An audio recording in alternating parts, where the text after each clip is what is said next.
श्री परमात्मने नमः। नमस्ते दोस्तों, भगवत गीता की इस यात्रा में आपका स्वागत है, अभिनंदन है।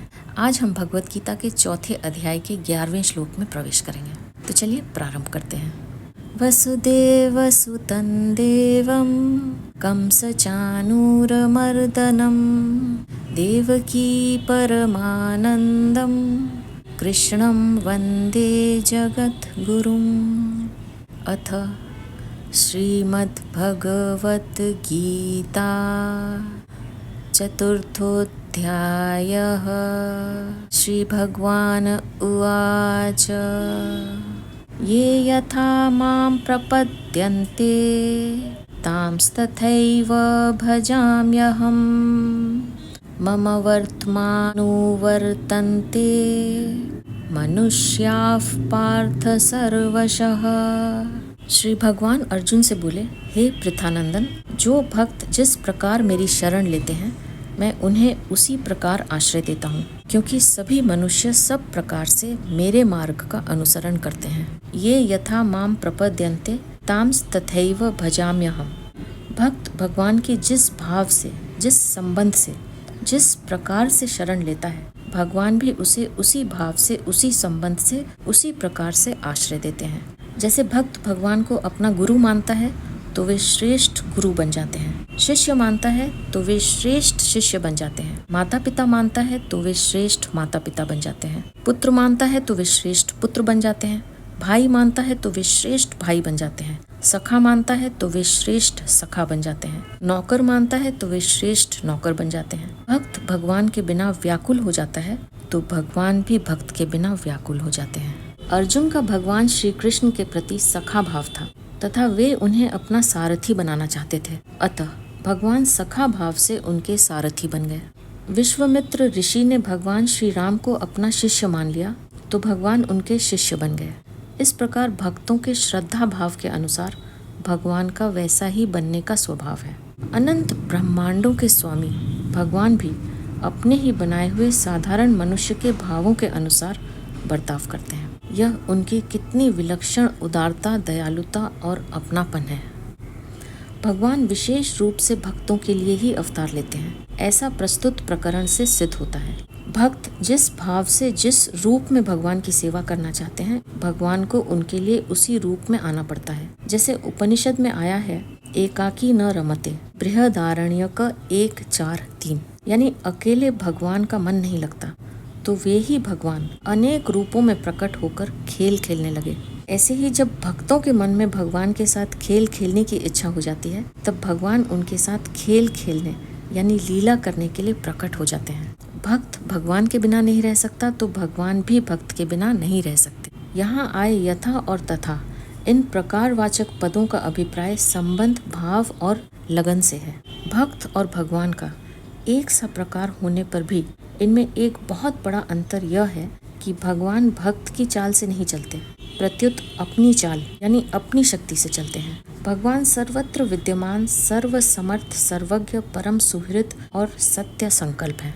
भक्त को केवल अपनी पूरी शक्ति लगा देनी है, फिर भगवान भी अपनी पूरी शक्ति से उसे प्राप्त हो जाते हैं। भगवत प्राप्ति में बाधा तो साधक स्वयं लगाता है, क्योंकि भगवत प्राप्ति के लिए वह समझ, सामग्री, समय और सामर्थ्य को अपनी मानकर उन्हें पूरा नहीं लगाता, प्रत्युत अपने पास बचा कर रख लेता है। यदि वह उन्हें अपना न मानकर उन्हें पूरा लगा दे तो उसे शीघ्र ही भगवत प्राप्ति हो जाती है, कारण कि यह समझ, सामग्री आदि उसकी अपनी नहीं है, प्रत्युत भगवान से मिली है, भगवान की है। अतः इन्हें अपनी मानना ही बाधा है। साधक स्वयं भी भगवान का ही अंश है, उसने खुद अपने को भगवान से अलग माना है, भगवान ने नहीं माना। भक्ति यानी प्रेम कर्मजन्य नहीं है, अर्थात किसी साधन विशेष का फल नहीं है। भगवान के सर्वथा शरण होने वाले को भक्ति स्वतः प्राप्त होती है। दास्य, सख्य, वात्सल्य, माधुर्य आदि भावों में सबसे श्रेष्ठ शरणागति का भाव है। यहाँ भगवान मानो इस बात को कह रहे हैं कि तुम अपना सब कुछ मुझे दे दोगे तो मैं भी अपना सब कुछ तुम्हें दे दूंगा, और तुम अपने आप को मुझे दे दोगे तो मैं भी अपने आप को तुम्हें दे दूंगा। भगवत प्राप्ति का कितना सरल और सस्ता सौदा है। अपने आप को भगवत चरणों में समर्पित करने के बाद भगवान भक्त की पुरानी त्रुटियों को याद तक नहीं करते। वे तो वर्तमान में साधक के हृदय का दृढ़ भाव देखते हैं। रहती न प्रभु चित्त चूक किए की, करत सुरति सय बार हिय की। मानस 1:29-3। इस 11वें श्लोक में द्वैत, अद्वैत, सगुण, निर्गुण, सायुज्य, सामीप्य आदि शास्त्रीय विषय का वर्णन नहीं है, प्रत्युत भगवान से अपनेपन का ही वर्णन है। जैसे 9वें श्लोक में भगवान के जन्म कर्म की दिव्यता को जानने से भगवत प्राप्ति होने का वर्णन है। केवल भगवान ही मेरे हैं और मैं भगवान का ही हूँ, दूसरा कोई भी मेरा नहीं है और मैं किसी का भी नहीं हूँ। इस प्रकार भगवान में अपनापन करने से उनकी प्राप्ति शीघ्र एवं सुगमता से हो जाती है। अतः साधक को केवल भगवान में ही अपनापन मान लेना चाहिए, जो वास्तव में है, चाहे समझ में आए अथवा न आए। मान लेने पर जब संसार के झूठे संबंध भी सच्चे प्रतीत होने लगते हैं, फिर जो भगवान का सदा से ही सच्चा संबंध है वह अनुभव में क्यों नहीं आएगा? अर्थात अवश्य आएगा। यहाँ शंका हो सकती है कि जो भगवान को जिस भाव से स्वीकार करते हैं, भगवान भी उनसे उसी भाव से बर्ताव करते हैं। तो फिर यदि कोई भगवान को द्वेष, वैर आदि के भाव से स्वीकार करेगा, तो क्या भगवान भी उससे उसी द्वेष आदि के भाव से बर्ताव करेंगे?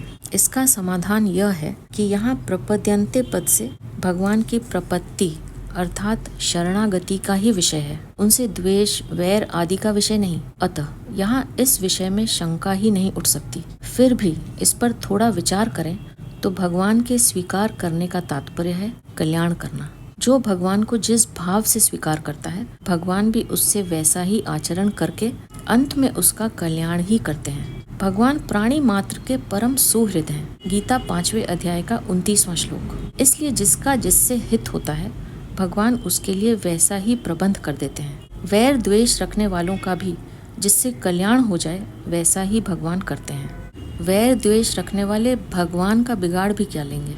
अंगद जी को रावण की सभा में भेजते समय भगवान श्री राम कहते हैं कि वही बात कहना जिससे हमारा काम भी हो और रावण का हित भी हो।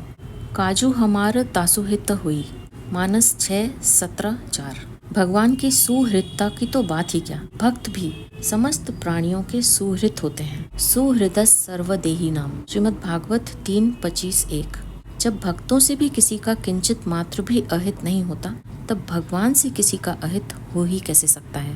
भगवान से किसी प्रकार का भी संबंध जोड़ा जाए वह कल्याण करने वाला ही होता है, क्योंकि भगवान परम दयालु, परम सुहृद और चिन्मय है। जैसे गंगा में स्नान वैशाख मास में किया जाए अथवा माघ मास में, दोनों का ही महात्म्य एक समान है, परंतु वैशाख के स्नान में जैसी प्रसन्नता होती है वैसी प्रसन्नता माघ के स्नान में नहीं होती। इसी प्रकार भक्ति प्रेम पूर्वक भगवान से संबंध जोड़ने वालों को जैसा आनंद होता है, वैसा आनंद वैर द्वेष पूर्वक भगवान से संबंध जोड़ने वालों को नहीं होता। मम वर्तमान अनुवर्तन्ते मनुष्याः पार्थ सर्वशः।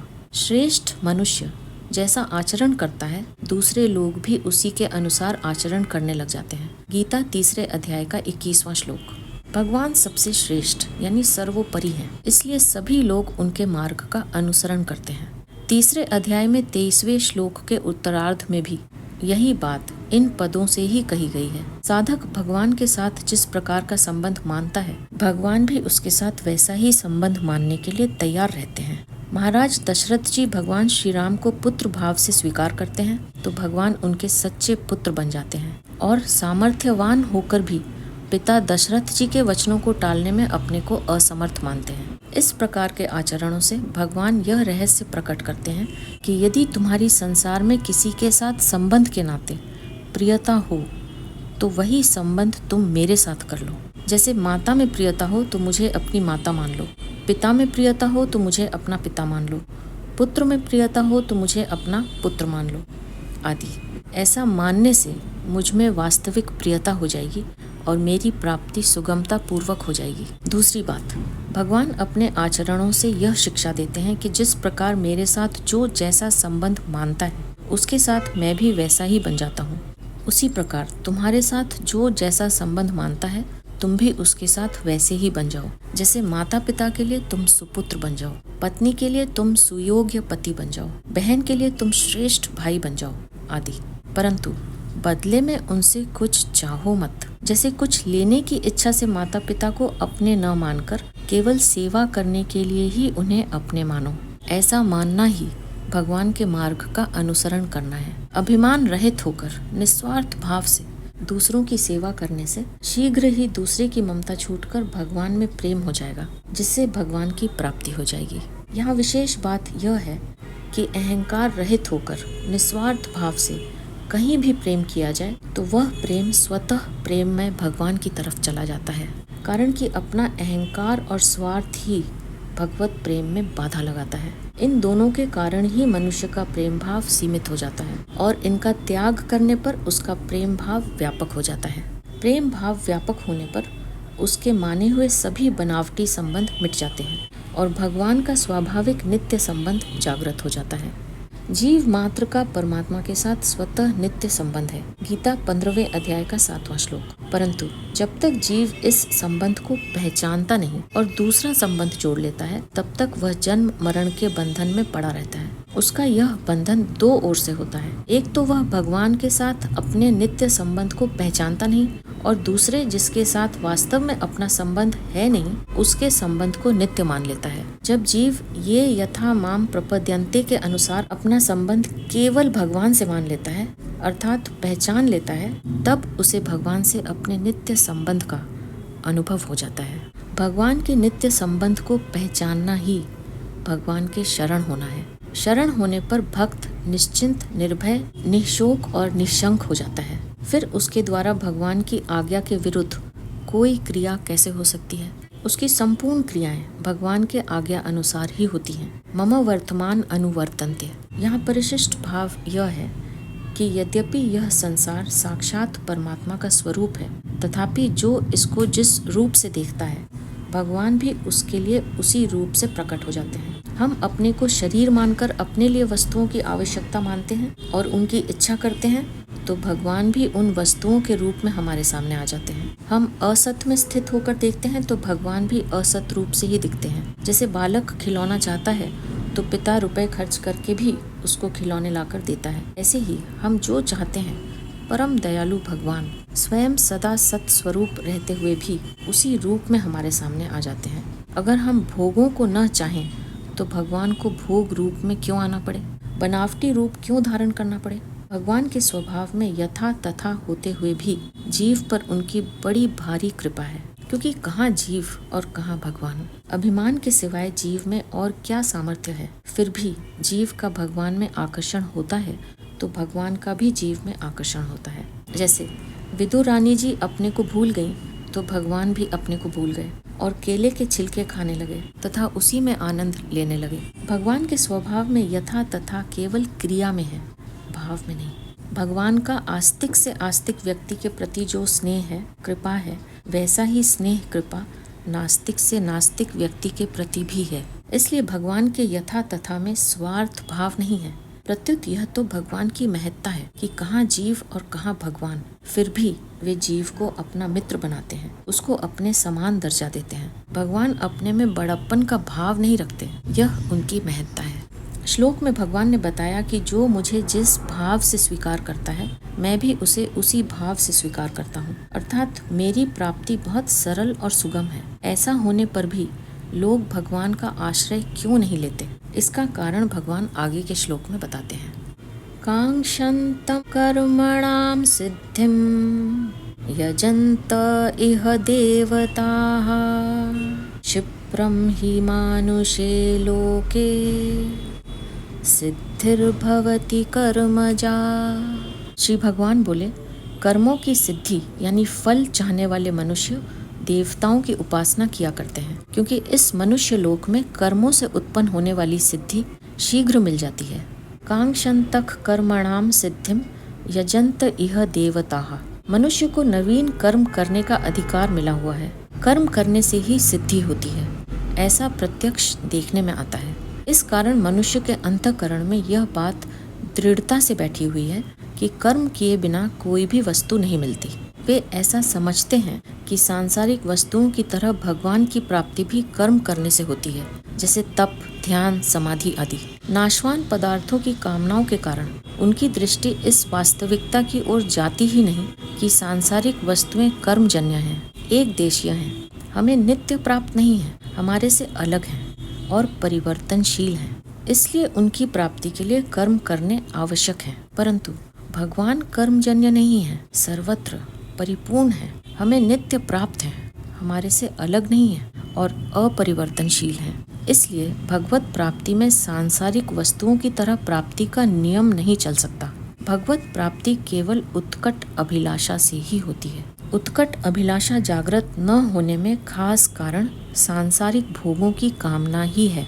भगवान तो पिता के समान है और देवता दुकानदार के समान। अगर दुकानदार वस्तु न दे तो उसको पैसे लेने का अधिकार नहीं है, परंतु पिता को पैसे लेने का भी अधिकार है और वस्तु देने का भी। बालक को पिता से कोई वस्तु लेने के लिए कोई मूल्य नहीं देना पड़ता, पर दुकानदार से वस्तु लेने के लिए मूल्य देना पड़ता है। ऐसे ही भगवान से कुछ लेने के लिए कोई मूल्य देने की आवश्यकता नहीं है, परंतु देवताओं से कुछ प्राप्त करने के लिए विधि पूर्वक कर्म करने पड़ते हैं। दुकानदार से बालक दिया सलाई, चाकू आदि हानिकारक वस्तुएं भी पैसे देकर खरीद सकता है, परंतु यदि वह पिता से ऐसी हानिकारक वस्तुएं मांगे तो वे उसे नहीं देंगे और पैसे भी ले लेंगे। पिता वही वस्तु देते हैं जिससे बालक का हित हो। इसी प्रकार देवता लोग अपने उपासकों को उनकी उपासना सांगोपांग होने पर उनके हित अहित विचार किए बिना उनकी इच्छित वस्तुएं उन्हें दे देते हैं, परंतु परम पिता भगवान अपने भक्तों को अपनी इच्छा से वही वस्तुएं देते हैं जिसमें उनका परम हित हो। ऐसा होने पर भी नाशवान पदार्थों की आसक्ति, ममता, कामना के कारण अल्प बुद्धि वाले मनुष्य भगवान की महत्ता और सुहृदता को नहीं जानते, इसलिए वे अज्ञानवश देवताओं की उपासना करते हैं। गीता 7वें अध्याय का 22वां-23वां श्लोक तथा 9वें अध्याय का 23वां 24वां श्लोक। क्षिप्रम ही मानुषे लोके सिद्धिर्भवति कर्मजा। यह मनुष्य लोक कर्म भूमि है। कर्मानुबंधीनिम मनुष्य लोके। गीता 15वें अध्याय का 2वां श्लोक। इसके सिवाय दूसरे लोक यानी स्वर्ग, नरक आदि भोग भूमियां हैं। मनुष्य लोक में भी नया कर्म करने का अधिकार मनुष्य को ही है, पशु पक्षी आदि को नहीं। मनुष्य शरीर में किए गए कर्मों का फल ही लोक तथा परलोक में भोगा जाता है। मनुष्य लोक में कर्मों की आसक्ति वाले मनुष्य रहते हैं। कर्म संगिषु जायते। गीता 14वें अध्याय का 15वां श्लोक। कर्मों की आसक्ति के कारण वे कर्म जन्य सिद्धि पर ही लुप्त होते हैं। कर्मों से जो सिद्धि होती है वह यद्यपि शीघ्र मिल जाती है, तथापि वह सदा रहने वाली नहीं होती। जब कर्मों का आदि और अंत होता है तब उनसे होने वाली सिद्धि यानी फल सदा कैसे रह सकती है। इसलिए नाशवान कर्मों का फल भी नाशवान ही होता है, परंतु कामना वाले मनुष्य की दृष्टि शीघ्र मिलने वाले फल पर तो जाती है, पर उसके नाश की ओर नहीं जाती। विधि पूर्वक सांगोपांग किए गए कर्मों का फल देवताओं से शीघ्र मिल जाया करता है, इसलिए वे देवताओं की ही शरण लेते हैं और उन्हीं की आराधना करते हैं। कर्मजन्य फल चाहने के कारण वे कर्म बंधन से मुक्त नहीं होते और परिणाम स्वरूप बारंबार जन्मते मरते रहते हैं। जो वास्तविक सिद्धि है वह कर्मजन्य नहीं है। वास्तविक सिद्धि भगवत प्राप्ति है। भगवत प्राप्ति के साधन कर्म योग, ज्ञान योग और भक्ति योग भी कर्मजन्य नहीं है। योग की सिद्धि कर्मों के द्वारा नहीं होती, प्रत्युत कर्मों के संबंध विच्छेद से होती है। यहाँ शंका हो सकती है कि कर्म योग की सिद्धि तो कर्म करने से ही बताई गई है। आरु रुक्षोर मुनेर योगम कर्म कारणम उच्यते। गीता 6ठे अध्याय का 3रा श्लोक। तो फिर कर्म योग कर्मजन्य कैसे नहीं है? इसका समाधान यह है कि कर्म योग में कर्मों से और कर्म सामग्री से संबंध विच्छेद करने के लिए ही कर्म किए जाते हैं। योग यानी परमात्मा का नित्य संबंध तो स्वतः सिद्ध और स्वाभाविक है, अतः योग अथवा परमात्मा प्राप्ति कर्मजन्य नहीं है। वास्तव में कर्म सत्य नहीं है, प्रत्युत परमात्मा प्राप्ति के साधन रूप कर्मों का विधान सत्य है। कोई भी कर्म जब सत्य के लिए किया जाता है तब उसका परिणाम सत्य होने से उस कर्म का नाम भी सत्य हो जाता है। कर्म चैव तदर्थीयम सदित्येवाभिधीयते। गीता 17वें अध्याय का 27वां श्लोक। अपने लिए कर्म करने से ही योग यानी परमात्मा के साथ नित्य योग का अनुभव नहीं होता। कर्म योग में दूसरों के लिए ही सब कर्म किए जाते हैं, अपने लिए अर्थात फल प्राप्ति के लिए नहीं। कर्मण्येवाधिकारस्ते मा फलेषु कदाचन। गीता 2 अध्याय का 47वां श्लोक। अपने लिए कर्म करने से मनुष्य बंधता है। गीता 3 अध्याय का 9वां श्लोक। और दूसरों के लिए कर्म करने से वह मुक्त होता है। गीता 4 अध्याय का 23वां श्लोक। कर्म योग में दूसरों के लिए ही सब कर्म करने से कर्म और फल से संबंध विच्छेद हो जाता है, जो योग का अनुभव कराने में हेतु है। कर्म करने में पर अर्थात शरीर, इंद्रियां, मन, बुद्धि, पदार्थ, व्यक्ति, देश, काल आदि परिवर्तनशील वस्तुओं की सहायता लेनी पड़ती है। पर की सहायता लेना परतंत्रता है। स्वरूप ज्यों का त्यों है, उसमें कभी कोई परिवर्तन नहीं होता, इसलिए उसकी अनुभूति में पर कहे जाने वाले शरीर आदि पदार्थों के सहयोग की लेश मात्र भी अपेक्षा आवश्यकता नहीं है। पर से माने हुए संबंध का त्याग होने से स्वरूप में स्वतः सिद्ध स्थिति का अनुभव हो जाता है। 8वें श्लोक में भगवान ने अपने अवतार के उद्देश्य का वर्णन करके 9वें श्लोक में भगवान ने अपने कर्मों की दिव्यता को जानने का महात्म्य बताया। कर्मजन्य सिद्धि चाहने से ही कर्मों में अदिव्यता यानी मलिनता आती है। अतः कर्मों में दिव्यता यानी पवित्रता कैसे आती है, इसे बताने के लिए आगे के श्लोकों में भगवान अपने कर्मों की दिव्यता का विशेष वर्णन करते हैं, जिन्हें लेकर हम अपनी अगली प्रस्तुति में फिर उपस्थित होंगे। अब मैं आपसे आज्ञा लूंगी। आप अपना ध्यान रखिए, हमेशा खुश रहिए, मुस्कुराते रहिए। आपका बहुत बहुत धन्यवाद। ओम श्री परमात्मने नमः।